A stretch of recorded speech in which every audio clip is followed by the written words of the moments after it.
This week I'm joined by Scott Mcclure, creator, e-commerce entrepreneur and educator. We talk about his journey through entrepreneurship, the early challenges and setbacks that he had to get into what he does now, which is help online creators monetize their brand and scale a business. We talk about some of the big hitters in social media that are massively monetizing their brand, which has become one of the biggest industries, a £250 billion industry. It's a really interesting podcast. So without further ado, let's get into it. Scott Mcclure, welcome to the Real Wealth Podcast. Thanks for joining us live in the office. Yeah, no, I appreciate it. Thanks for coming through. So you are a creator, e-commerce entrepreneur, educator. There's so many places we can go with the conversation, but I want to start with getting a bit of background into you and kind of what led you on to the path that you're on now. Yeah, so I remember being sort of 18. I didn't have like a lot of confidence. I had this limiting belief, right, that to be a business owner, you had to be in your 30s. I think like a lot of younger people now with this social media like picking up, they're realising that business is actually more accessible. Yeah. Whereas I had this limiting belief. I was like, I want to be a business owner, I want to be an entrepreneur, but I don't see this happening till like I'm in my 30s. Like confidence was very low. And I think that's a really interesting point because, you know, the reality is for a lot of people, when you hit your 30s, you've got so many obligations and families and mortgages and cars that the thought of being able to switch all that off and start entrepreneurship not knowing it's going to work, really hard. That's it. You've got that freedom when you're younger to take risks and try stuff and fail and, you know, go again. It gets a lot more serious as you get older. That's it. I mean, if you do fail, you've got, you know, you can go back and live with the parents. Yeah. Do you know what I mean? You've got that safety net there, which I've done many times, by the way, along the way. Along the journey. Yeah. I think, you know, I started entrepreneurship in my kind of early 30s. And it was tough, and we had to kind of work for maybe 2 or 3 years doing the main job and the side job to get it to a point where we were comfortable enough to leave full-time employment. Because as you say, at that point you've got all these obligations you need to meet. It's a scary place. I always get really excited when I speak to guys that are young, that are getting into entrepreneurship, because my mindset was not there when I was younger. Yeah. You know, so the fact that you got onto it very early and you were starting to think about the opportunity of it, was there any particular point that switched you on to entrepreneurship? Because it's not something you're going to learn in school or, you know. So I got quite lucky in the sense that I joined a home improvements company, and when you work for these sort of companies, you're commission only. And you're basically like running a business within a business. Yeah. So I'd set up a limited company and they would pay my limited company, and part of that job was door canvassing, which you would choose your own hours. You would decide where you were chapping for the whole week. You would decide how long you were going to work for. You decided when you went up the road. Like if you wanted to finish it too, you could finish it too. So like that kind of freedom, that whole commission aspect where it's like every week you start from zero, it's kind of similar just to the way business is. So that started to kind of... Very simple. Very, and a great kind of breeding ground. Incidentally, a couple of the guys that we have upstairs in our sales floor, including Ryan, who runs kind of sales for us. Nice. That's his background, you know, window sales. And, you know, that drive of you have to, the amount you earn is directly proportional to the amount of effort and the skills that you have. I mean, that's entrepreneurship 101, right? Yeah, no, that's it. And that's exactly what kind of led me. So the door canvassing then led me to actually selling the windows. Yeah. So that's kind of what led me to that.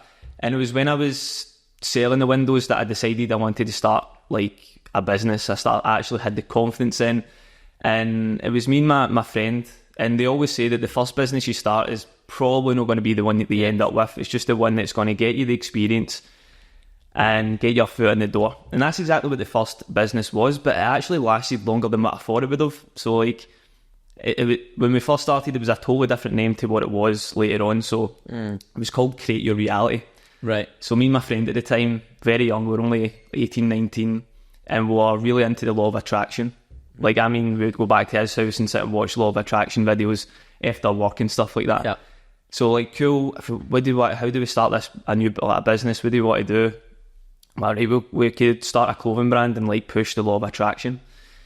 Now, I remember we launched that business. It was Create Your Reality at the time. it was drop shipping. We didn't even buy the stock. It was actually drop shipping. And we got one sale, and it was his girlfriend. And I was like, fuck, we've got some work to do, man. And it was like that moment of realisation, like, cool, I want to do this, but like it's going to take some time to learn. And I don't care how long it takes. I'm just going to, like, the one thing I promised myself is I just wasn't going to quit. Yeah. And like the comfort and thought I would tell myself is like, when I'm 30, I'll still have this brand. Now, I don't have the brand anymore, but it was like that commitment in my mind that I don't care what happens in the short term here. It's more like, you know, committing to this over a longer period of time. It's the learning and education you get through the process of building a business. And, you know, at the start when it's just you need to wear all the hats. You need to figure out this whole marketing thing of how you get your products out to the market, the sales process of how to get someone in the door and buying your product, the supply chain of how to get things cheaper and on time. And there's so many different elements to it. And when you're starting out yourself, you figure it out all, you know? Yep. It takes years. It takes years to get there. And the thing is, like, what gets you started is this uninformed optimism. Yeah. Like, you know that way where you'll phone your friend, you'll be like, oh, I've got this amazing idea. But you don't actually realise how hard it's going to be until you get started. But you need to actually appreciate that you've got this uninformed optimism that you think it's going to be easy, because that's what actually gets you started in the first place. Absolutely, you wouldn't get off the starting line. That's what I say, like, even the business that I'm running just now, even with the experience I've got, like, we go through periods where, like, wow, if we knew it was going to be this tough and we actually could see the path that we're on now, would we even have got started? Probably not. Probably not. and it's a common question we get asked or we discuss upstairs is, you know, would you go back, change anything? And the reality for me is I wouldn't like to change where I'm at just now, but I wouldn't also like to have to go back, change something and relive all the shit that I've been through, you know? It's such an extreme journey, but and you know, social media sells a lot of the kind of positives of this stuff. It shows the shiny objects. It doesn't show the hard work and graft that it takes to get to that point. But as you say, that has its positives as well, because it gets people motivated and going. You know? Definitely gets them started. Yeah. You don't want to end up completely putting people off by giving them a reality check at the start. You know, we're very careful with that in our business with, you know, mentorship of clients and moving them through the process. You have to tell them what the challenges are going to be, but you don't want to drill in all the negativity as well, because people have to get up every day and strive towards something. True. I think the challenges are a really good thing, especially if you want to help other people further down the line. Really actually want to get into coaching, and if you just want to help family members, maybe like you have a child, he wants to be an entrepreneur, she wants to be an entrepreneur, like in order to actually help people, it's not just about the wins. Yeah. Like I think a lot of people are attracted to the things that's actually went wrong with my journey, and they're like, wow, if he's actually kind of overcame that, then, you know, he can help me if I have like obstacles come in the way. Yeah. You know what I mean? So I think it helps you with coaching other people as well. Definitely. We are still now always looking for, right, where's the next level? Who's on the next level? And how can we get some mentorship from them to help us get there? Because there's always another level of business, you know? I know. And, you know, we're lucky enough to have a few joint venture partners that are successful businessmen and selling multi-million-pound companies. The amount that you can learn from a half-an-hour conversation with one of those guys is just incredible, you know? 100%. One thing that I do that the audience might like get a lot of value from is that see people that aren't actually like mentors and coaches. Like, so for example, there's an e-commerce entrepreneur, Danny Buck. He's in the battlefield with Crafted. Like, he's literally in the battlefield. Go and offer that person for a 1-to-1 for half an hour.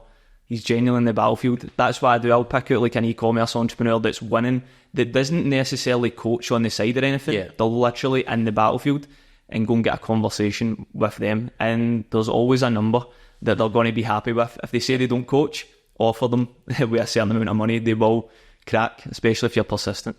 Yeah, it's really good advice, because, you know, if you're looking for mentorship, you sometimes go to these big coaches, and it's not always the best place to start, because a lot of them, if you get so big at coaching, it's pretty much all you're doing. You're not on the battlefield, as you say. You're not dealing with the live issues in business.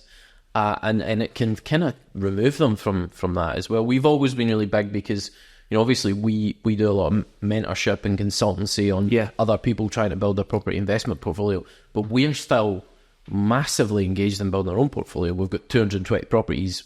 We've got another 100 in legal. So our objective is still to become Scotland's biggest private landlord. So we're still at it, day in, day out. And I think that's a really important point that can get lost sometimes. But so talk me through. We've got this first business. You've started it. There's some challenges. Okay, it's not there now. But what was the journey from there? Yeah, so we kind of touched on that catastrophic launch that got one sale. So that friend kind of decided that, it wasn't really his thing. He decided that, he wanted to move on and do other things, probably seen that this is going to take a lot more work than we thought. Yeah. And I was left with a decision. I was like, do I want to do this on my own, or do I just put it to the side? Probably took me about a week, and I was like, do you know what, man, I'm going to do this. I'm going to do it kind of my way. Mm. And I think when you're trying to go into business with friends and stuff like that, I'd probably try and avoid that at all costs, if I'm being totally honest. And because this is the thing, I think both of us were visionaries. Obviously, I didn't have this knowledge to understand why it wasn't going to work.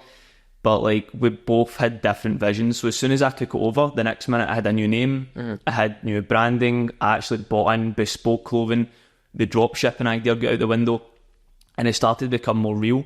And I got quite lucky. So during this period, this is when I was in party stages in my life, right? Yeah. No drinking nearly 3 years now, but I was really kind of partying every single weekend. And I had this thing where I wanted to be a DJ, right? Just went through this mad phase.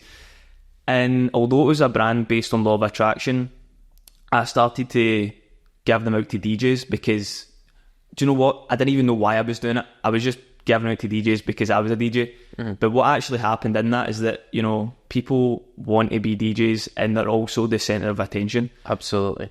And before you know it, I started to see the sales just come in. And then it totally changed the concept of the brand.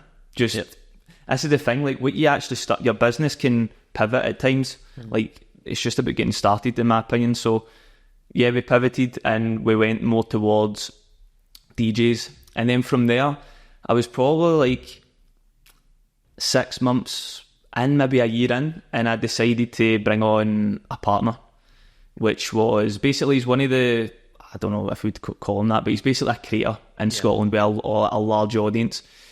And when we kind of brought him on board, the reason for bringing him on board actually was because I set up another business with him, which was Rapid Tan, which is selling tanning products. And we basically got an office in Glasgow for the tanning stuff. Mm. And I have got this, in hindsight, we should have just been focused on one. I'm a big believer in just pick one business and just do one focus until successful. Yeah, but you've got this shiny object syndrome. You want to start loads of businesses. You're probably a entrepreneur, want to have all these to look good and all that. So in hindsight, we probably should have just focused on one. But I decided to bring him on board, so we had the two businesses running from the one office.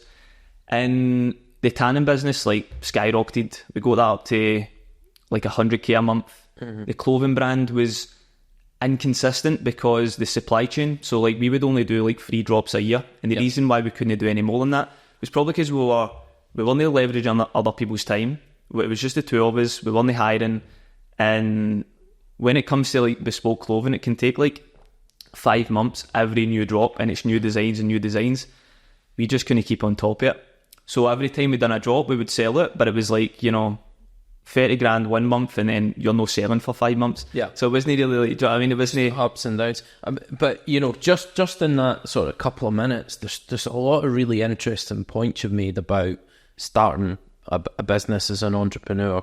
The first of which really is, you're talking about, following one course, being kind of focused on one thing, and there's a lot of stuff out there on social media, guys like Alex Hormozy and a lot of the big coaches out there as well. They talk about multiple streams of income, and you have to have money coming from different places, so if one goes down, the other one, and that's great. Yeah, but there has to be an inertia to get something up and running, systemized, so you can remove yourself, or at least partially remove yourself from that process. Yeah, and it's still going to keep churning over. When you're trying to get two businesses off the ground at the same time, you're leading yourself down a really difficult path. So you're either working every hour that God sends, or you're finding a way to systemize it, or you're going to have failures somewhere, and it's picking your battles. you know, when we first got into property, we had a buy-to-let portfolio, which is relatively passive, so that's okay. But then we added the building company because we had all these refurbs. Then we added the development business because we wanted to do bigger projects. And then we added the kind of training and property investment business. And of those 3 trading businesses, there's only one that's been successful. And thankfully, it's been really successful. So we're all good versus the failures that we've had here. But if we'd just been focusing on that one thing from day one rather than trying to do all this stuff and stress ourselves out for the first 4 years, we'd be in a much better position much quicker. So I think that's a really, really good lesson for anyone that's looking at business.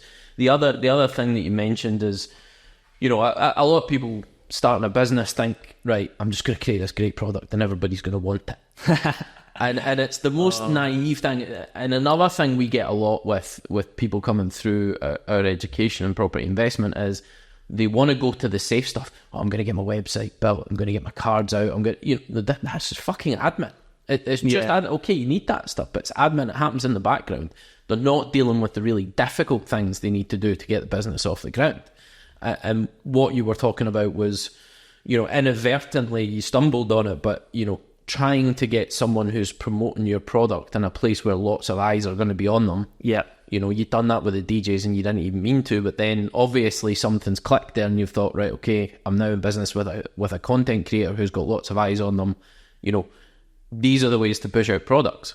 Exactly. And it's that creativity. And I've seen you talk about a product on your Instagram called Pick'em Toothpicks. And I love that because I seen what those guys did to get the product out there. A product that could have quite easily just been lost in the noise of all the stuff that's available to consumers, you know? Yeah.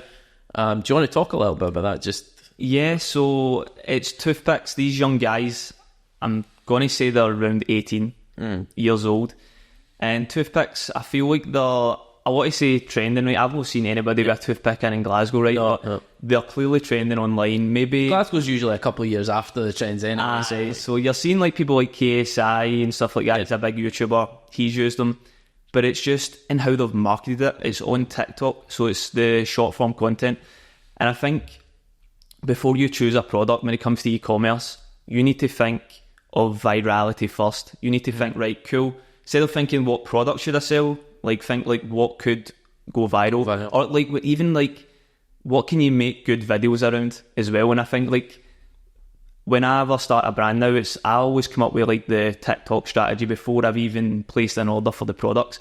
I need to have that in my mind in place rather than get the products and go, right, how am I going to market this? And it might not even be a product that is going to be suited for TikTok and the platforms that are working at the moment.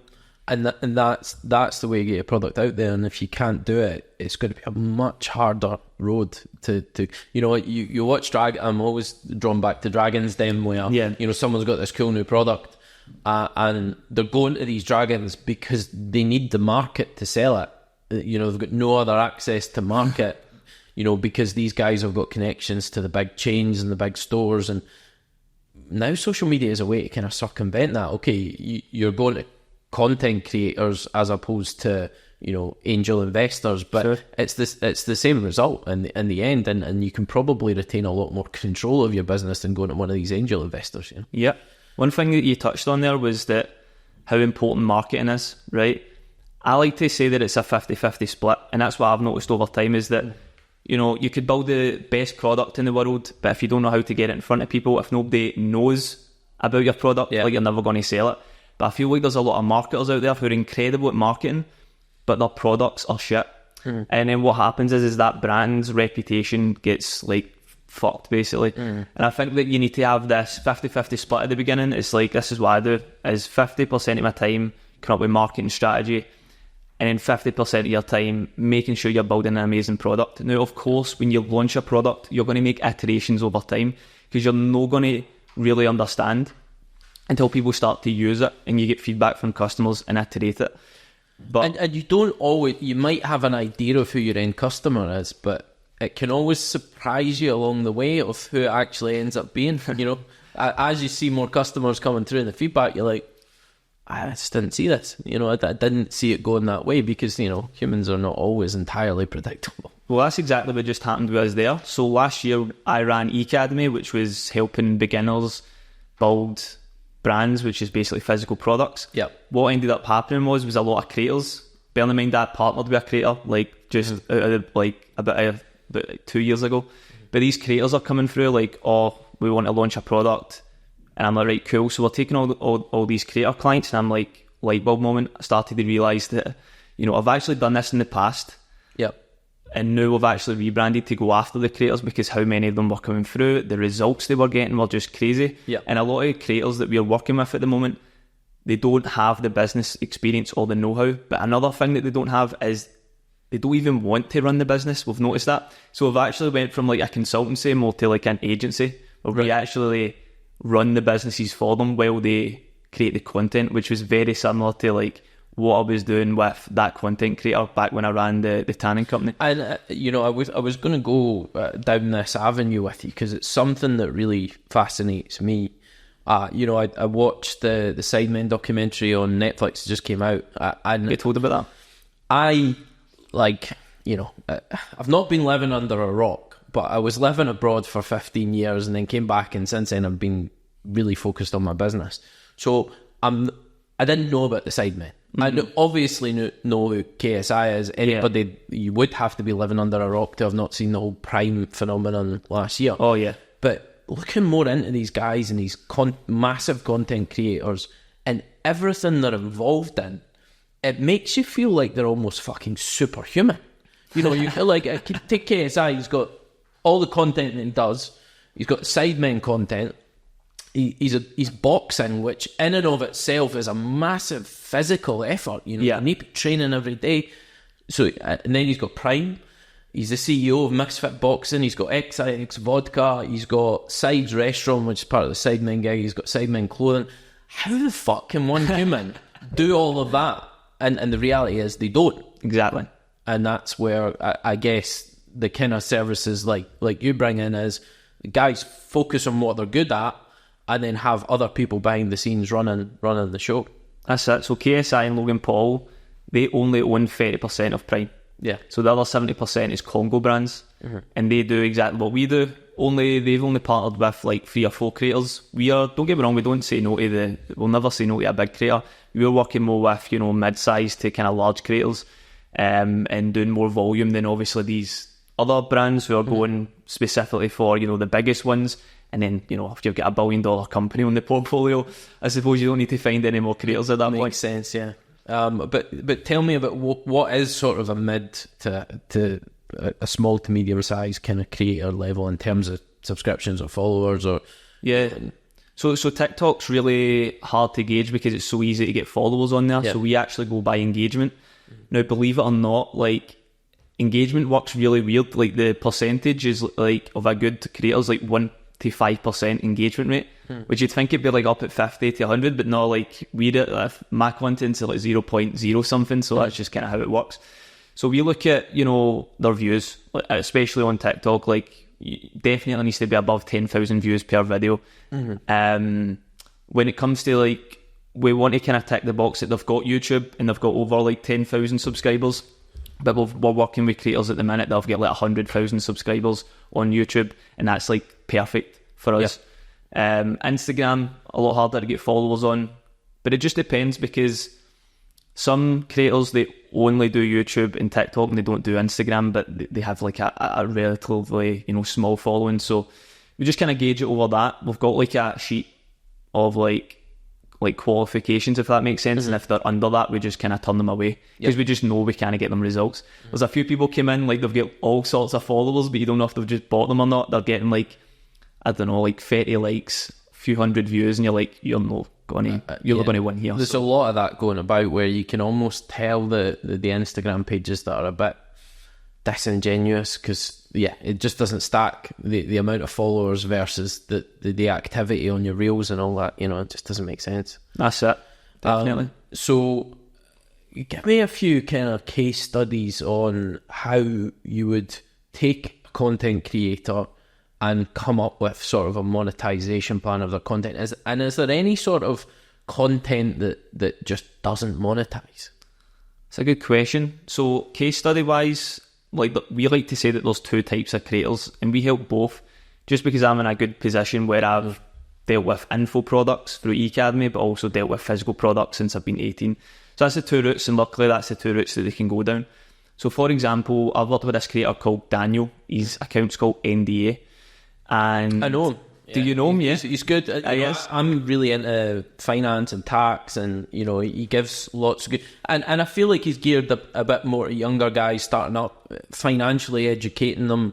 I love that shit because you just don't get it through the school system. It's a big bugbear of mine that they are trying to push people through the system. Employment, entrepreneurship's kind of kept as this dirty little secret, and then good seeing guys like Daniel out there who are trying to educate people that there are other ways to make money and build your assets even from a young age. Definitely. I followed him before he reached out. When he reached out, I was like, I've been watching your content for ages. Yeah. But yeah, obviously first thing is that when they come to us, they're like, what should I sell?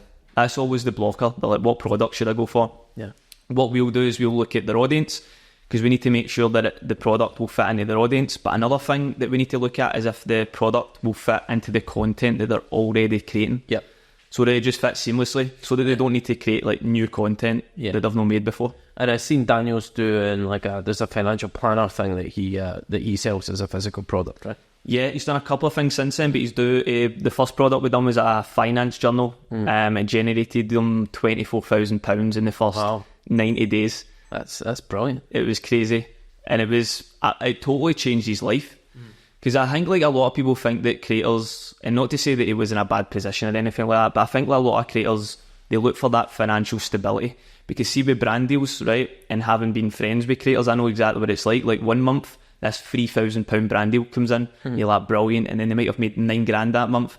But then the following month, it's like nothing comes in. It's super inconsistent where they need to look at other things.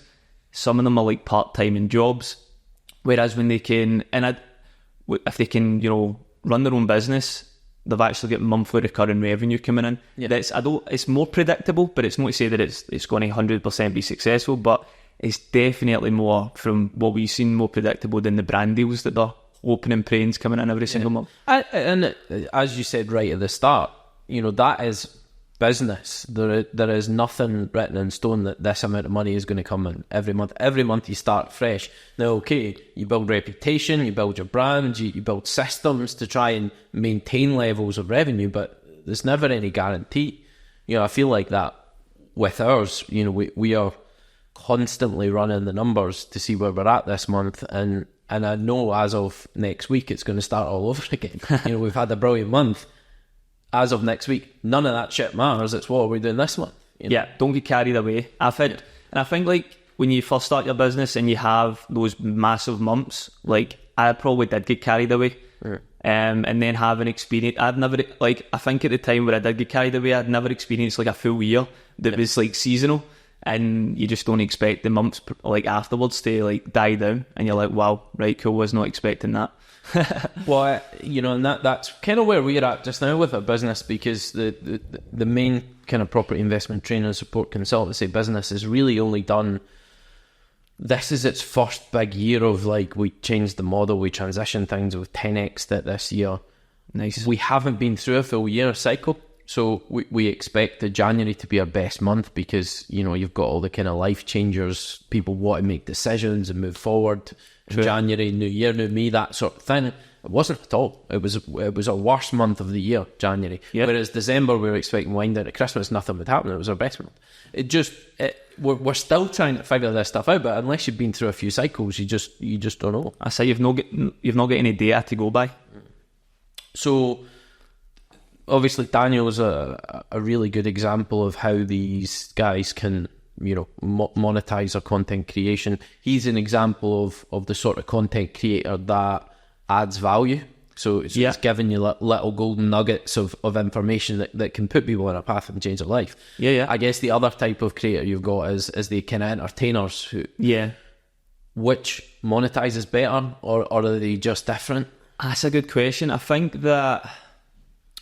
Honestly, I I don't think that any of them monetizes better. I think it really depends on the creator themselves. Yeah. I think the info products, the benefit of an info product is that it's so much cheaper to start. Whereas if you go for a physical product, you need to buy in the stock. So there's complications that come with both.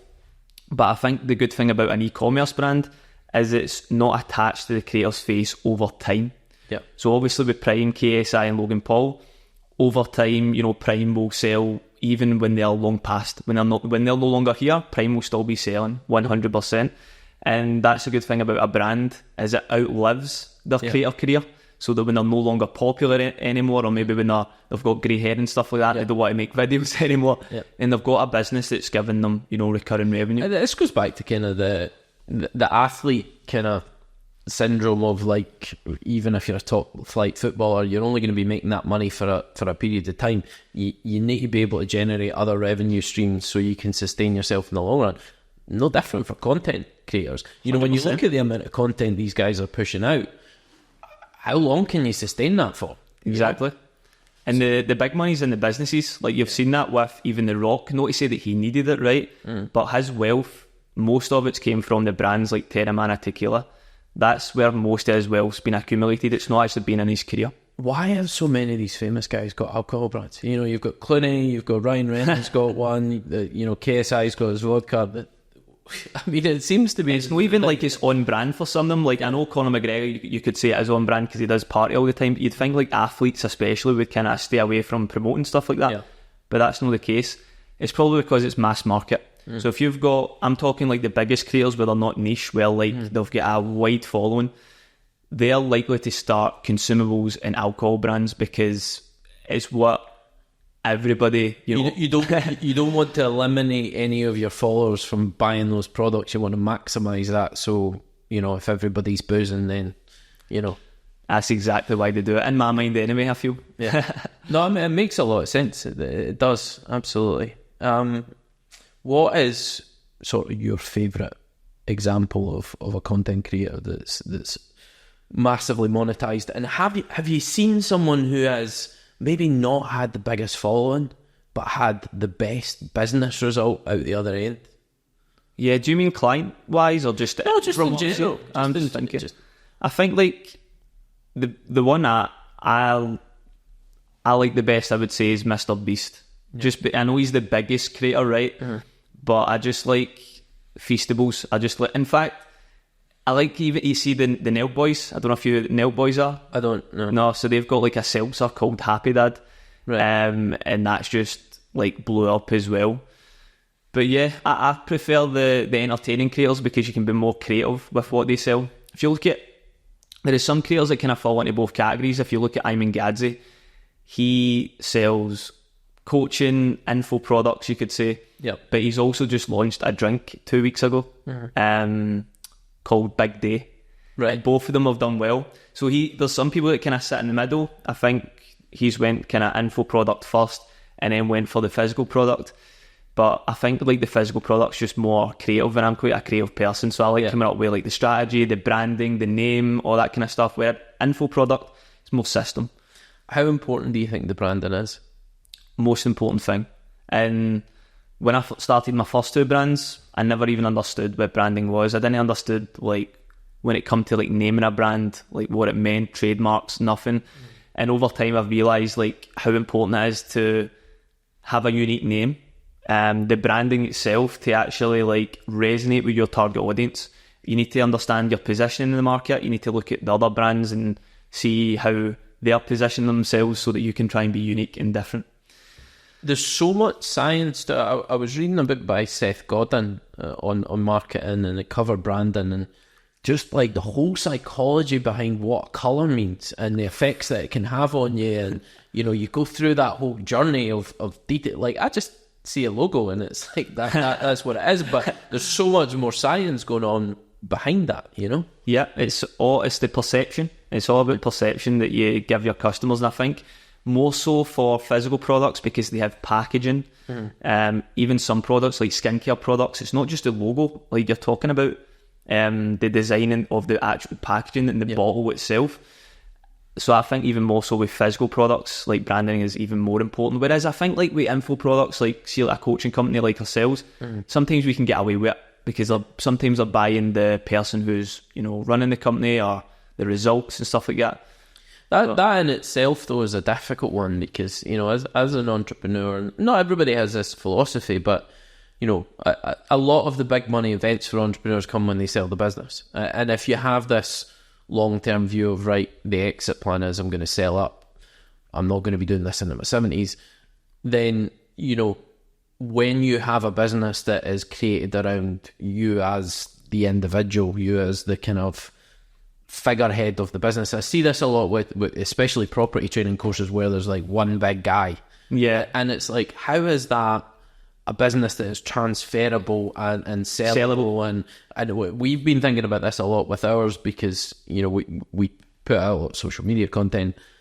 We're trying to bring in clients, obviously, but we don't want to make it about one person, you know, and it's managing that, but people can relate more to consistency of having. It's a really difficult balance in the kind of information industry, you know. It depends on your goal, because if you're looking to sell at one point, then if you had a face, you would need to look to replace that person over time. So if that guy was in the Facebook ads, you would need someone else to go, and that's probably the easiest one to fix is just, you know, someone else comes in for the Facebook ads. But if someone's like built the brand essentially and people are buying into that person, if that person's gone, then no investor, like, it's not worthy of them buying the business essentially.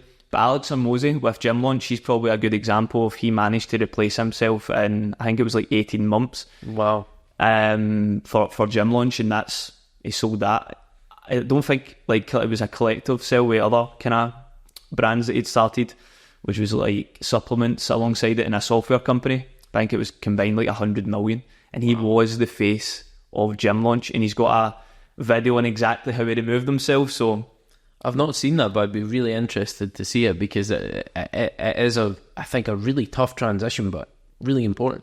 You know, in the property space, I've only really seen one company that's done it well, which is Progressive Property. They're based out of Peterborough. Cool. It was built around Rob Moore and Mark Homer, and they are now completely out of that business. And, you know, the kind of face for a lot of their content is now this guy called Kevin O'Donnell, I think it is. And they managed to transition that over the period of probably about 4 or 5 years. Yeah. And they still own the business, so they've not sold it, but, you know, it just means that is properly a systemized business that they don't have to be involved in. They got a CEO that runs it, churns through money, and they can do other things, you know. And I think for a lot of entrepreneurs, that has to be the kind of the focus, you know, the goal. I think like what they'll come in and look at is the marketing channels. So you need to add extra marketing channels. Like if you were only getting your business through content from that face of the brand, whereas if you had cold outreach, like cold email, cold DM, then like that's what we do in our business. So we've got a cold emailer, and like that person will come through without even knowing who I am. Yeah. Whereas like if someone comes through my Instagram, like they know it's coming through your content. But I feel certainly from our side, it's a much easier sell when they've already been consuming your content. 100%. The close rate, if you want to call it that, is way higher when someone comes through from your social media page than when it's a cold or even just like Facebook ads or whatever. Like it's the warmest sales call you ever have because they've consumed so much of your content. They feel like they know who you are, and it just basically warms them up for the conversation. Absolutely. I'm conscious I genuinely just couldn't resist getting into the detail of this, but we lost our path. We can circle back. When you were back at the tanning company. So you had these two brands running at the same time. You had the tanning brand that was doing really well. You had the clothing that was kind of inconsistent. That's true. What happened? Yeah. So because I gather you're not doing either now, and you're much more focused on your e-commerce and creator market. So yeah, tell me a bit about the transition. Yeah. So they were doing really well. We had our best month with the tanning company, and basically my business partner at the time, he was struggling with like drinking drugs at the time, and he obviously was aware of it, but he was trying to like hide in a sense where he wouldn't be turning up to work, he'd be lying on the phone.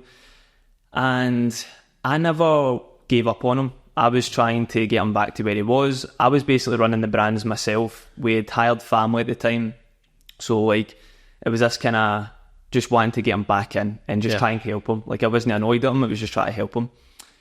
And slowly but surely, like, he was falling out with family members, like, just everybody around him. And when basically he got drunk and in the office, he wiped the company funds out the bank account. Jesus. Yeah, so this was a year and like a few months, like maybe a year and 3 months ago, something like that.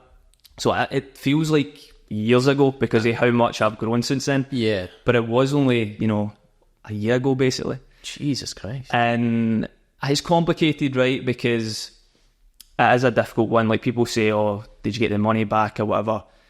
Like, in my mind there, right, I know what it's like when you go through legal stuff, right? I know that this would be on my mind for years if I didn't just let it go.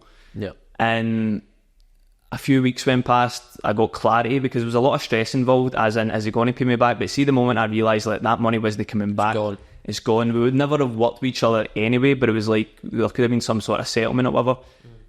But I was like, cool, this is actually a blessing, because although I made it as if like it was only a wee period of time, there was a large period of time in there where I wasn't enjoying it because I couldn't take it to where I wanted it to be. Like, and as soon as, that happened, that's when I started the company Academy. And within 3 months of starting that, I was able to move myself and 2 of my team members that I just took on to Croatia. So I feel like the reason why I was able to do that was probably because of the pain that I just went through. But I mean, there's massive resilience in there, because there's not many people who come out of that situation. One, they'd probably go down a path of fighting for a long time. Yeah. And the amount of energy that's going to take you away from what you could be creating positively is it's a whole rabbit hole that the majority of people would fall into. And you seem to have come away with it with, an incredible amount of resilience, and I don't sense resentment there either, which is also quite shocking. I know. And even over time, less and less resentment, to the point where I was the first one to reach out to him after a year. I noticed that he got himself sober. I was the one to reach out to him and just say, well done, even though I've never seen a penny. Yeah. And he was definitely shocked, but he apologised at that point in time, and I accepted it. Because it's not just the money that he's taken from the bank account. He's cut off your ability to earn. I mean, that was an income source. That was a business that you were building for the future. Yeah. So wiping out the bank account that day not only wiped out the money that was there, it was all the future money that you could have had. Yeah. And again, all those years of building the business, now I get like the positives to that is like the experience, like the skills, the knowledge that I've developed through that period is worth more than the money itself. Yeah. But yeah, there's a sense of, looking back, wow, man, like all the energy, effort I put into that, and obviously the future money, the possibly having to go back into a job. Do you know what I mean? That was the question. Do you know what I mean? It literally like went from income to no income. I just had bought a car a couple of weeks prior because we were doing well. Do you know what I mean? And it's like, wow. So, yeah. I mean, I've heard, listened to Andrew Tate talking recently about taking responsibility. And probably one of the most extreme views you'll find in terms of taking personal responsibility. His view is everything that happens in his world, including it raining, he will take responsibility for. Yeah. Because otherwise it means he's a victim of it. And victims have no control over their situation. It's the worst human condition you can have is to be a victim, right? Yeah. So, I mean, it sounds like, that's where you were with it. There's an element of take ownership. Like, I decided to go into business with that person. I decided to have a gentleman's agreement with, do you know what I mean? Like, there was so many decisions in there that I need to take ownership of. Yeah. And although there was an element of it being out of my control, part of it was in my control. So take ownership, because then you've got the ability to change. And take the lessons and move forward and grow stronger, I guess, is the main goal. Yeah. So, yeah, that business was done and you started E-Academy. So what took you down that route? Because it's a bit of a pivot from what, maybe not actually, because obviously there's a lot of content creation driven products there. So I'll let you answer that one rather than me tell you it was a pivot. Yeah, so round about the time just before it had happened, in my mind I was like, because I didn't think that was going to happen, right? But I had a sense that I might need to move on at some point. I don't want to be reliant, or I don't want him to be reliable of what I'm earning, because I'm feeling like he's holding me back here, and I didn't know what was going to happen, so I felt like I had to have this backup plan. So I'd never done anything with it, but I'd spoke to a mentor, and she was like, and I always had in my mind this limiting belief again about, I'll just wait till I'm like in my 30s till I start like helping people or that kind of stuff. And she was like, look what you've achieved, look what you've done. Yeah. Like, you could easily go into this. And she kind of gave me that belief. This was prior to it happening. And as soon as it happened, I was like, this is what I need to do. I mean, all those lessons that you've got in your 20s, I didn't get till I was in my 30s. So why would you not have massive value to add to someone that's in their 30s or 40s and just not where you've been, you know? I know. I guess it was just stems for that limiting belief, but I'm really good at being aware and just kind of self-reflecting on things that might be holding me back. Like, is it better to believe this? Is it better to not believe in it? Like, and kind of led me to launch E-Academy. And honestly, it was totally different business, and I'm so glad to see the experience of running like an info product. The difference I would say in both of them is that your team handy, it's more a people business. So like, for example, at the height of last year, we had around 15 people as in staff. Right. And we're a remote company. We still are to this day. We've never had an office or anything like that. But with e-commerce, there's this, you can actually scale it to like really good heights and just hire agencies and stuff. Yeah. But I was like, wow, this is new skills I need to learn here. I need to learn how to be a leader. And there was a time period when I was younger where I ran a door canvassing team. And I'm not saying that it gave me like crazy experience, but I was like, cool, I can do this. And honestly, that's the side of it that I liked that e-commerce never got me, was that I was able to build a team. And I actually seen the benefits of, you know, building a great team as well, bringing in people that are much better than you. Like, that is something that I look to do every single time. Like, the person that's selling for me is way better than me. The person that does cold email, like 10 times better than me. You can only start that process though by having a really good self-awareness and self-understanding. Not many people are good at that, to be honest, you know. True. Knowing where your skills are and where you need to plug them.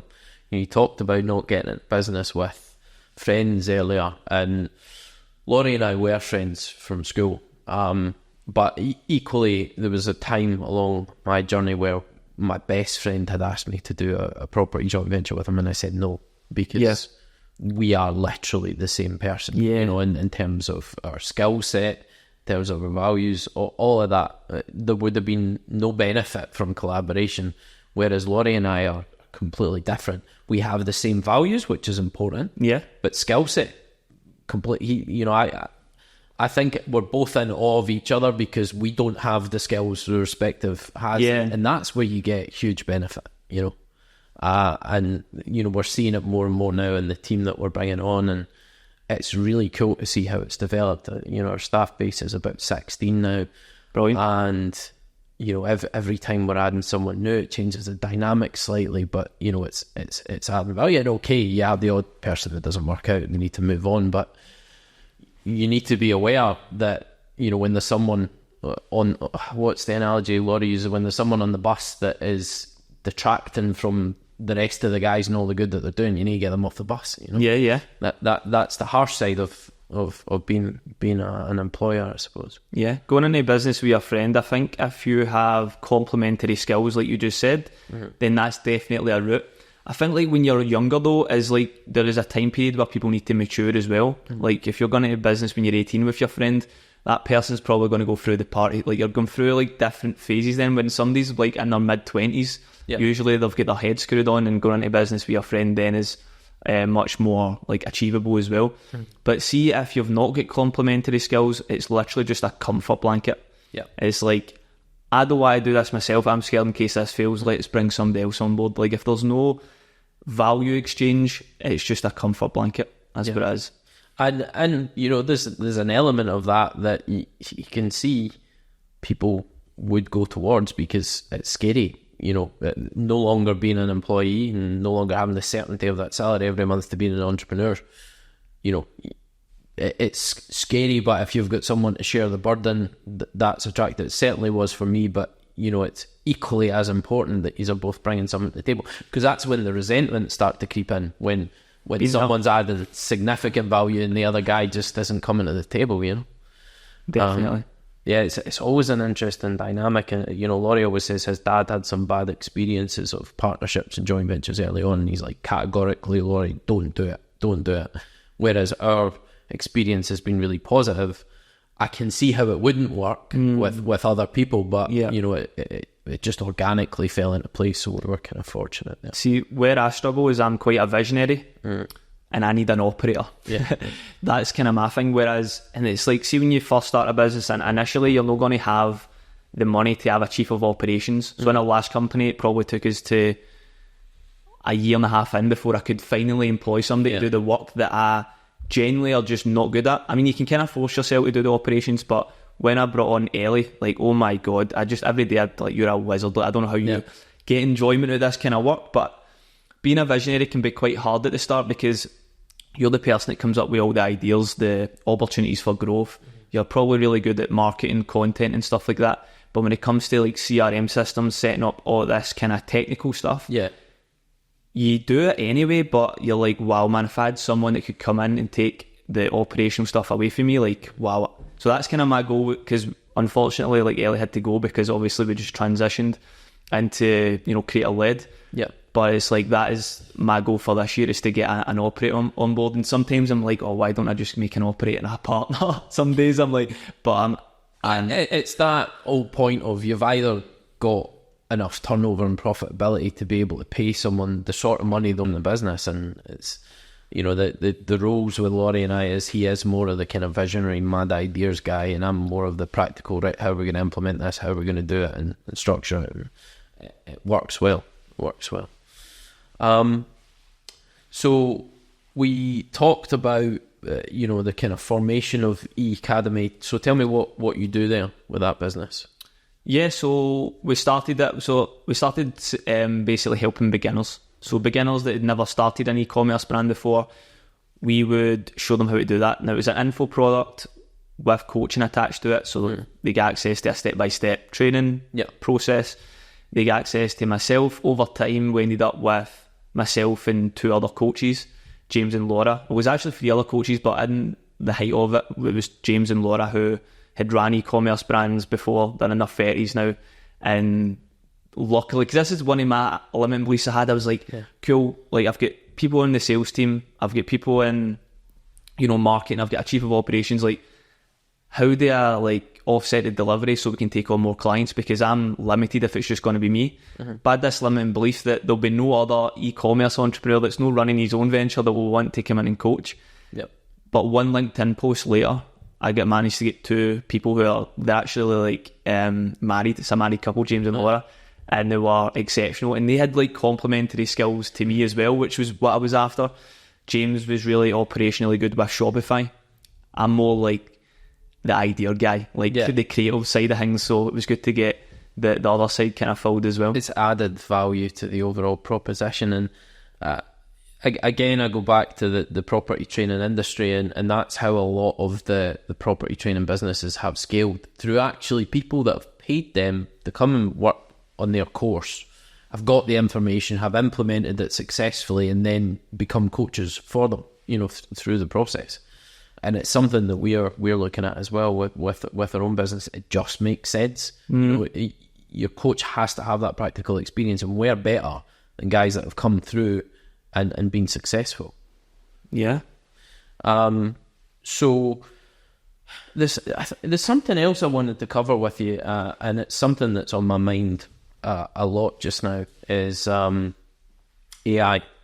And I think I seen a post that you put out about Amazon having laid off like 27,000 workers. McDonald's have got the first automated site, and there are guys that have been talking for a long time about the risks of AI and the inevitability of transitioning from human workforce to artificial intelligence being the predominant workforce within the world. And I think for a lot of people that's been some futuristic kind of movie that you don't need to think about. Yeah. 2,000 years down the line or whatever. But the last couple of years, people are starting to wake up to it because of ChatGPT and a lot of the AI tools that we're starting to see out there and what they can do. You know, when you can see what the deep fake is capable of and how it's transitioned over the last year and the quality of it, it becomes a lot more believable reality for people that, you know, within our lifetime, there is going to be mass displacement of work to a level we've never seen before. You know, so we're not talking about the industrial age. You know, it's completely incomparable to that. 100%. And me personally, I'm genuinely scared for anybody that is not starting to build their own wealth. 100%. Not looking at these different wealth strategies and how they can create it without employment, because it might not always be there. So I thought it was a really good post, but I'm interested to get your take on it. I think we've not seen half of what it's capable of. Like, you know, that way where we see it after they've known for like 5 to 10 years. You've seen people go on Diary of a CEO to try and wake people up that it's maybe advancing too quickly, because there's the dangerous side of it as well, not just like stealing your job, but like, you know, this technology could end up a lot smarter than us, but like try and kill us. Like, again, it's something like you said, like from a futuristic film, but it actually seems like it's more real than, you know, than that. Well, it was Mo Goddard was on Diary of a CEO, and I love that guy. You know, I mean, I'd watch that. I could listen to him all day. But aside from that, he's wrote 2 really good books. One, Solve for Happy, but one, Scary Smart, which is about artificial intelligence, the risk of it. And he was Google's chief technology officer, so he was right at the forefront of it. And you know, he tells this story of the robot arms. You know, everybody thinks these robot arms are like highly tuned, like artificial intelligence moving things around the factory and all that, and they're not. They're highly tuned machines. So if anything moves by a millimeter, it's all fucked. Right. Okay. So they were trying to get artificial intelligence into the process, and they had a field of these arms, and they were trying to get them to pick up a box of toys and like get the maneuver and mechanisms and learning to be able to do it themselves and adjust and all that. And he said it was like a fucking massive waste of money. You know, they were way down the line with it. Nothing had happened. You know, there was a feedback loop where essentially they were learning themselves and trying to do it, but they weren't able to pick up anything. And he said one day went past after lunch, and one of the arms picked up a yellow ball. It was like, great, we spent millions of pounds on a yellow ball. I remember this. I remember. It's clicking now. I remember hearing this. He's talking about the fact that, like, you know, the law of probability means one of them was bound to pick up something at some point. Yeah. What a waste. 2 weeks later, he comes back, and every fucking arm in that factory is picking up every fucking thing in the box. Yeah. And that was when he decided to leave. He was like, fuck it, I'm out. This is... It shows you the speed of acceleration once it gets... Once it figures it out, it's way beyond what we can ever conceive, you know. So, I mean, it preoccupies my mind quite a lot, this whole artificial intelligence thing. But I think, if nothing else, what you can control is the here and now. Yes. And making your own plans for a world that could be very different. You know, definitely. In the not so distant future. You know, we're not talking about 50 years. We're talking about the next 10 or 20 years. The world is going to change in a way that we can't fully understand. Yeah. I think the first thing it takes over is the stuff that's not creative. It's like all the boring work, all the kind of operational kind of stuff. Yeah. But then I've even had thoughts like, what happens once it takes that over? Is it going to take away our creative work? Are they going to be more creative than us? That's kind of, and then they're like, nah, like robots are never going to be as creative as us. And I'm just like, well, and I think the point is, what is creativity? Because, you know, for most people, creativity is taking little bits of things that you've heard along the way or you've seen and combining them together in new and interesting ways. Artificial intelligence can absolutely do that, and it could do it right now. Yeah. You know, so it's about understanding, you know, what we mean by that. And you know, I think as humans we like to hold on to this thing, but I'll never be able to do this, and we just don't know, you know. It's true. Some of the only thing I would say is that some of the software tools that I'm using right now, in terms of my tech stack for my businesses, AI hasn't, any of the new AI tools isn't actually in there yet. The benefit of AI right now for me in my tech stack is the companies like Zoom who have integrated AI into what I was already paying for. See these new ones that are coming up, like I've tried them and they're just not quite there yet. It's not to say that it's not able to do it yet, but probably it's just they've not released it to us yet. That's pretty much what it is. But I thought when it was going to take over, like my tech stack was going to totally change, like what software tools I was using. But now we're using the same ones. It's like Zapier, AI's been integrated into that, Zoom, and there's this one called Fireflies, but Zoom's doing exactly what that does now anyway. It's like watches your Zoom calls, takes notes for you, the talking points, all that kind of stuff. The Zoom's just basically put them out of business and went, well, we're just going to do that. Incorporated it, it's done. Yeah, pretty much. I mean, it's a full-time job in itself trying to keep track of all the developments and stuff, and you need to. I feel like, it's going to be so easy to fall behind, and I think Mogadat's point was, the near-term future is not artificial intelligence taking your job, it's one person using artificial intelligence doing the job of 10 people. That's kind of the near-term, and the not-so-distant future, what we're likely to see. But as a business owner, you're thinking, right, okay, well, if I can leverage one person to do the job of 10, I need to understand these tools and make sure we're using them, That's it. And I think my video, I'm just remembering now because it was a while since I filmed it, but it was like basically robots. It was a McDonald's that ran without any employees. That was basically what it was. Like, that is insane. It's mad. It's mad, but and again, you might see these things on social media and just think it's a bit of a joke, but it's real, it's there. And they're not the only company that's developing this stuff. I know. If you're not trying to develop it as one of these major organisations, you're massively falling behind.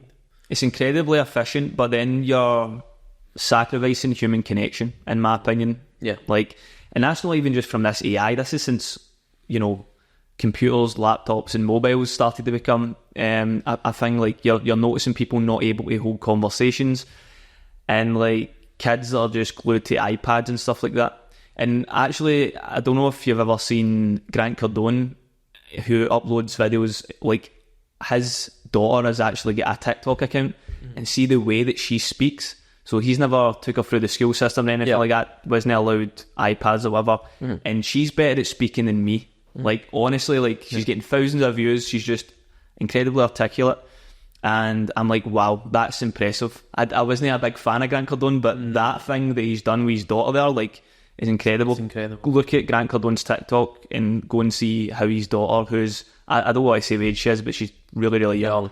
I've seen him have his daughters up on stage presenting it, and it is incredible because they are performing as well as, if not better than an adult, up on that stage in front of thousands of people. So yeah, he's doing something right with that. 100%. I'm going to circle back to E Academy because there's something else I've seen that you put out that I found really interesting, and it was another important message for entrepreneurs. I think that they don't necessarily have to reinvent the wheel when you're trying to start a business. And what I heard you talking about was just the kind of concept of looking at products that are selling, which equates to there is demand for this product, and they're not doing it the best way, and look about how you can do it better. I think that's when we look at products, we're not trying to invent a new product. That is like a way to do things, though. It's obviously there's a lot more risk involved, but what we look at is not even products, just target audiences that are underserved. So I don't know if you've seen on Dragon's Den, there's this company called Warpaint. It's basically a makeup brand for men, right? I did actually. Right, so you said you watched Dragon's Den. So why did that be successful, right? It's because like men were clearly underserved in that market. Not to say that I use it, right? But clearly there was a demand for that. So that's what we look at. We look for underserved markets. That's why Lumen Skin for men, skincare brands specifically for men. We look to like specifically target a demographic with a product and make it designed for them. Because when you try and target everybody, it pulls your product in so many different ways.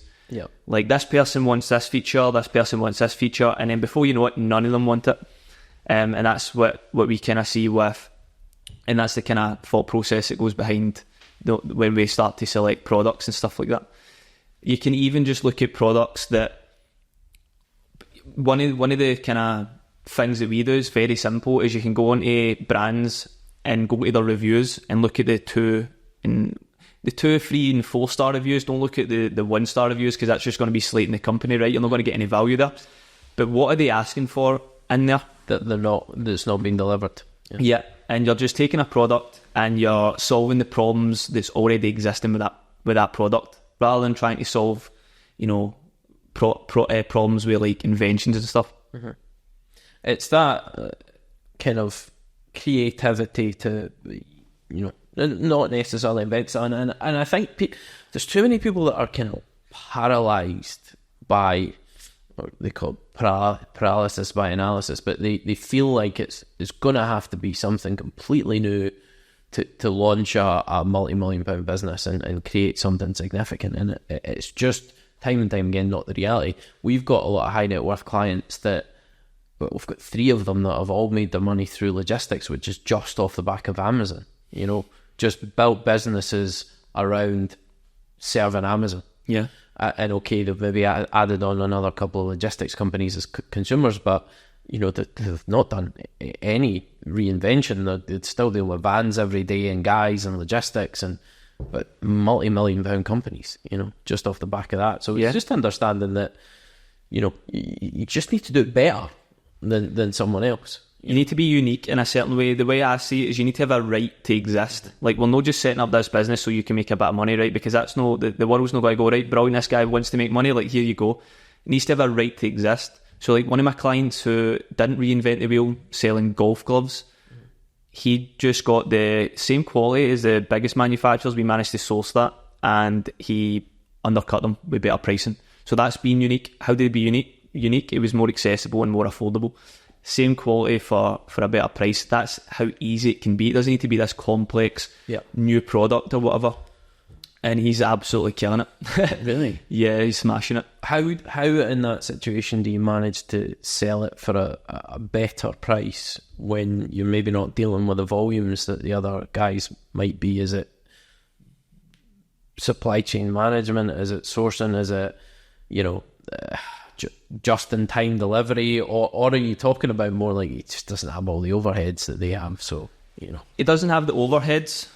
That's probably the first thing, until you can afford to buy in the thousands that they're obviously buying in, because you get a cheaper cost per unit the more that you buy.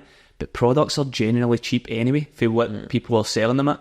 Yeah, it's not to say that there's loads like of profit, because once you start, what it's like, you start at Facebook ads and you start hiring people. Like, you might get the product for like £4 and sell it for 30. Yeah. But like, to you, that's not amazing, because like the overheads that come in and all that kind of stuff. So generally, like, products are very cheap, and when you first get started, it's just going to be you. So you've got the ability to undercut people, to hustle hard and make your money. Yeah. That's really cool. Another thing I wanted to talk to you about is the Dubai thing. Yeah. So you're going through, or have gone through, your Dubai residency. Yeah. What was the driver behind it? I guess obviously tax is a big part of that. Yeah. Always really interested in tax avoidance strategies, because I fucking hate I know, it's crazy how much you need to pay into it. Yeah. It's mad. So, first of all, I went to Croatia. So I left the UK, and part of the reason for leaving is I was going through that period of when that happened with the business partner. And I don't want to say I started to resent the UK, but I got to this point where I wanted away from everything that was happening. Yep. I wanted to take myself into a new environment, and that led me to go to Croatia, and I spent a year there. 11 months. And when I was there, I had the biggest growth spell in terms of business revenue. And don't get me wrong, some parts was quite unhealthy. I wasn't doing as much fitness as I'm doing right now.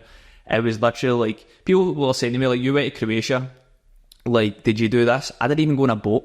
Yeah. I'm very focused. I was literally like 4 walls in my laptop, and we did really well. And then from there, it was like, cool. I had this blocker on coming back to the UK. For obviously what had happened. Just, I was away. I didn't want to go back into that environment. And so I was like, cool, Dubai's where it's at. Basically, Croatia is really behind. We'd kind of spoke about this before. It's like food places. Like, there was only so long I could go without actually eating some decent food. Like, honestly, even the supermarkets were behind. So I was like, right, Dubai is the step up. That's where everybody's at. Mm-hmm. And when I decided to go to Croatia, like, I booked that for 6 months, having never been in the country before. And I'm just kind of this spontaneous person where, you know, if it doesn't work out, like, sharing fault, it's going to cost you money sometimes, and sometimes you're going to benefit from just being spontaneous. So I decided to go for it, man. So we get the business set up. I went over in June. It was the hottest month you could probably go. So it was like in Robertson, 30 odd degrees. Me and my girlfriend were there for a month. But see, the process, it's seamless, like totally seamless. They told me to book this for a month, and within 3 days they were like, that's you done. So this is just company setup, new company setup. Is there also a personal residence aspect to it as well? Yeah, so that part of it is actually probably why you actually need to go over to Dubai. I think like the business can actually be set up without actually going over. When you're over there, it's they take your blood. Probably just want to make sure you've not got any dodgy diseases or that. And they take your fingerprints. And when I say they take your fingerprints, man, like, I'm talking like every finger. And I had just put sun cream on just before, right? So mine wasn't working, and the guy's taking my fingers and like putting them right on. He's like, did you not wash your hands? I was like, I did, mate, but I just put sun cream on. That's why they look dirty on the machine. Guy's gone mental at me. By that process was pretty seamless. You get the business bank account set up. And then I think that's what the issue was. I didn't get the business bank set up, so that's why I went back over in December just to kind of finish it off and collect the actual card and stuff like that.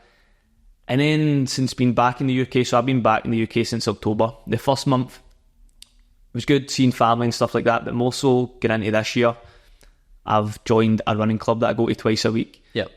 I've started to build connections with new people. I mean, people I've... So it's like starting afresh in an environment, you know?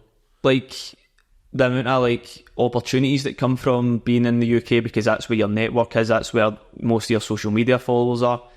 I'm at a point where I'm like, and I've just basically, you could call it starting a new business, even although we're Academy, we've rebranded and transitioned, it's still new to us. And I'm like going over to Dubai when I'm going through this period of, because I could be anywhere in the world. I'm sat in my room, my office, 4 walls, computer all day, and I train. That's my day every day right now. So it's like, would I even get the benefits of being over in Dubai right now? Yeah. Probably no, because I'm literally going to be working all the time anyway. If you decide to, you know, spend more time in the UK, is there a minimum amount of days you need to be in Dubai for your residency? Yeah, so your residency and tax is 2 separate things. So with residency, you need to be there at least 1 day every 6 months. Right. So every 6 months, I can go over for a holiday and I keep my residency, which is obviously what I plan to do. Because I feel like in the future, I'll 100% be going over there. Yep. Could, I don't know when it'll be. That's just the way I'm like.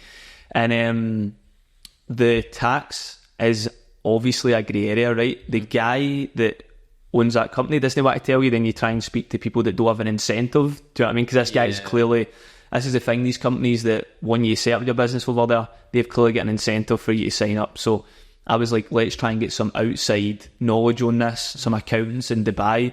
And they were even saying, oh, you could get away with it. And I'm like, I don't want to know what I can get away with. Like, what is the rules here? Do you know what I mean? Yeah. I want to stick to the rules. I'm not taking any gambles here. So for what I've been told is that you need to stay over there for the majority of the year to get the tax benefits so that you're not reliant in the UK. And if you're coming back to the UK, you're not allowed to work. But then again, they know that you're working. I don't know, they're going to catch you and say that you're actually working and stuff like that. So it's like you need to spend the majority of the year to get the tax benefits. So I'll probably not get the tax. Well, I won't get the tax benefits this year. But if you make the decision to move, then you can. But that is still separate to the business, right? Because the business registered over there, as long as you're doing business there, then you know it doesn't physically need your presence because it's an entity of itself, right? It's true. No, that's it. Yeah. So yeah, I think that Dubai, it's. Have you been to Dubai? Yeah, loads. It's just a different world to me anyway. For the time that I've spent about 6 weeks there, and it's different world. You're never going to see any trouble. You're not for my experience anyway. There's no trouble. It's quiet, and everybody's just generally a lot nicer. I mean, I was walking into a fast food place and they say they shout over to you like, "Hello, how you?" and all that. I'm like, you walk into McDonald's in London Road, man. They just want to speak to you. Yeah. So it's it's a good place to network, 100%. I mean, it's a really unique environment. There's nowhere like it in the world. It just has this feeling of everything's new. I felt a little bit uncomfortable, if I'm honest. I can see that. More like, obviously, you're treading on someone else's territory, and these guys have very strict rules on how they live their life. Yeah. But also just the level of wealth, and okay, the great tax incentives, but it's fucking expensive. It is expensive. And I don't mind, when you go on holiday and stuff, you want to enjoy yourself, you want to splash out, but that's all fine. But it sneaks up on you, like some of, like, sometimes it just shocks you of how expensive it can be there. But I did have a great time. We used to, when I lived in Azerbaijan, our board meetings would always be in Dubai, and it was only a 2-hour flight.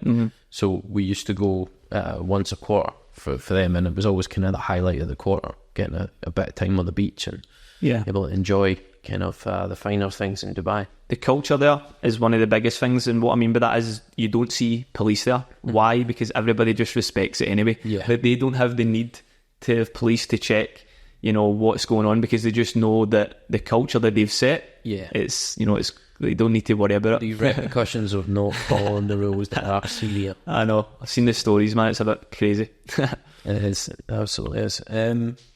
So I always end the podcast with the same question, which is, what does real wealth mean to you? Yeah, so honestly, I'm a person that's pretty much happy with, when I say the basic needs met, I'm like, because everybody can get mixed up when they look at my social media and stuff like that. They might think, right, cool, we went to Croatia, was living in this big pad, like, this guy clearly wants to make a lot of money. But there's a point in time where you get past the amount of money that your life wouldn't really change, and you're actually doing it for other reasons.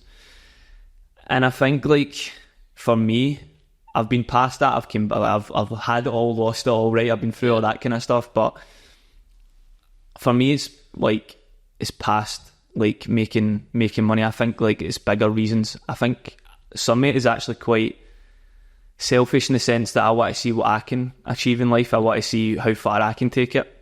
I think there's this insecurity that you might think to yourself, like, will I ever get to where I think I'm going to go? And that insecurity is the thing that gets me up every day.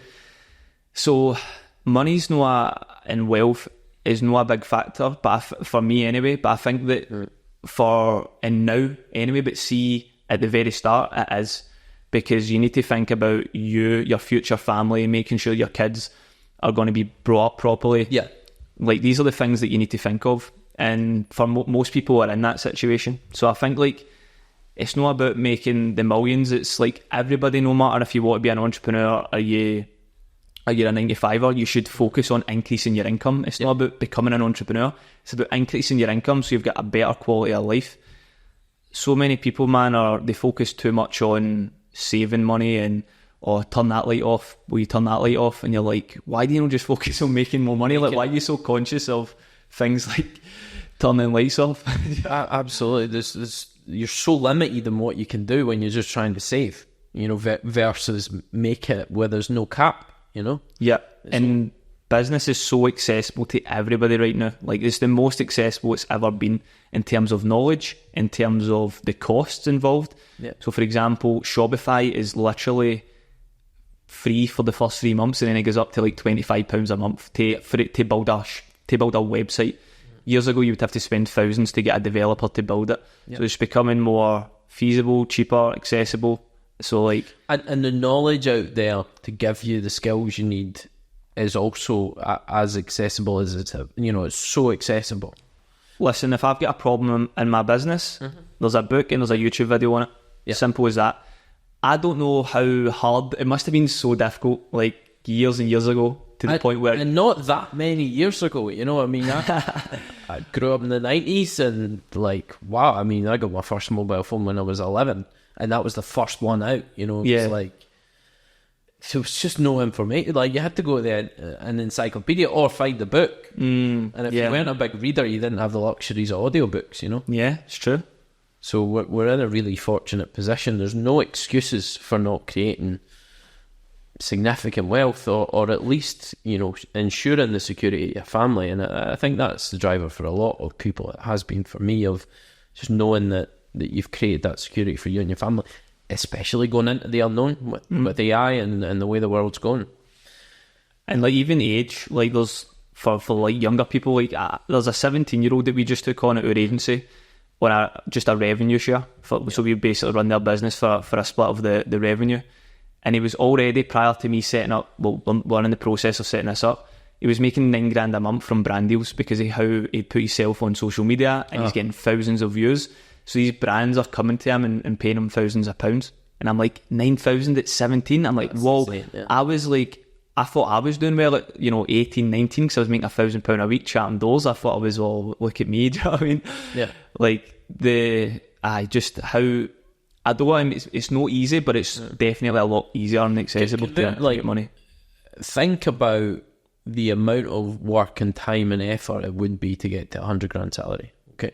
Like, even if you're going to go into a highly paid role like a doctor or a lawyer, the kind of standard stuff I'd have been told when I was at school of how you make money, the 7 years of further education just to get paid, and you get paid peanuts for the first 3 or 4 years, then you work, so you could be talking about being well into your 30s, late 30s maybe, before you're earning that sort of money. Whereas there's this other option where you can go into social media, you can create an image, some valuable content for other people, and monetize it and be making serious money at 17. It's insane. Those options just didn't exist. They just did not exist. Simple as that. Absolutely no excuses. Definitely not, man.